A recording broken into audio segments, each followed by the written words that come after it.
आज सिंध के तारीख़ी माग भंबोर मथा कब्जन खिलाफ धाॿेजी प्रेस क्लब में एपीसी की तकरीब मुनक़द कई वई।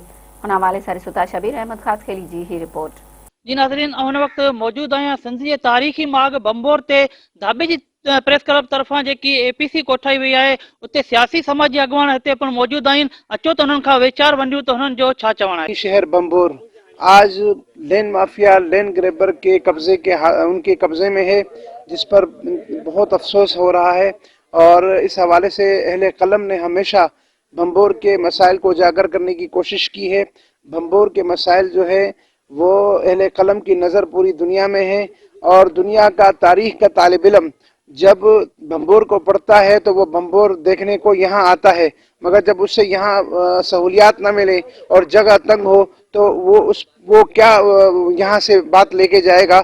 ये मुल्क के वकार के खिलाफ है। इसलिए बाला इख्तिदार इदारों से अपील है कि वो बम्बोर को बचाए, बम्बोर को मजीद लैंड माफिया लैंड ग्राबर से आज़ाद कराए और इसमें मुलविस रेवेन्यू डिपार्टमेंट का एहतसाब किया जाए। 640 एकड़ ज़मीन आहे उहा काफ़ी हद ताईं कब्ज़ो थी वई आहे, त लैंड ग्रेबरनि खां आज़ाद कराई वञे।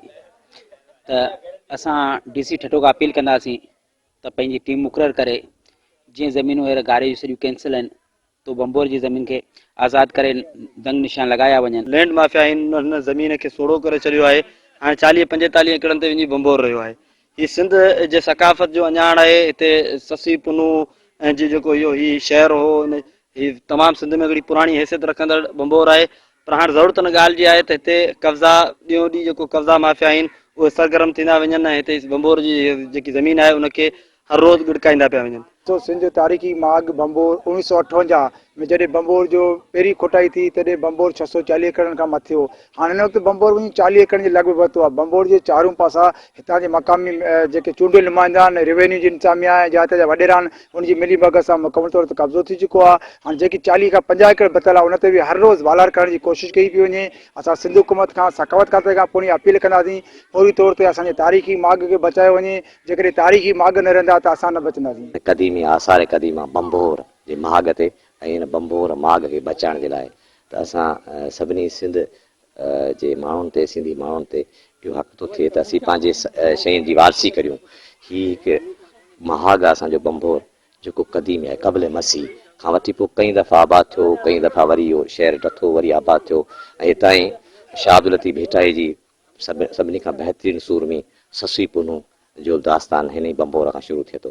त अॼु जेको मक़सदु आहे गॾु थियण जो सो इन लाइ त हिन बम्बोर जी महाग खे बचायो वञे। बम्बोर जेको तारीख़ी माग आहे जंहिंजे ज़मीननि ते जेको वॾे पैमाने ते वालार थी चुकी आहे, जेके हिते जेके लैंड ग्रेबर आहिनि या जेके माफ़ियाऊं आहिनि जिन ज़मीननि ते जेको वॾे पैमाने ते कब्ज़ा करे अदावतूं कयूं आहिनि, हीअ हिकु फ़िक्र हींअर जेको असां सम्झूं था जेके हीअं रखनि था दोस्त जेके आहिनि उहे उन्हनि लाइ हिकु फ़िक्र अमल आहे। त असां सम्झूं था त हिकु साज़िश आहे असांजी जेके पटियुनि ते कब्ज़ा थियणु वालार थियणु ऐं जेके विरसाऊं आहिनि, जेके तारीख़ी माग आहिनि उनखे मिसमार करणु हिकु अफ़सोसनाक अमल आहे। कैमरामैन सां गॾु शबीर अहमद खास खेली, मेहरान टीवी न्यूज़ धाॿेजी।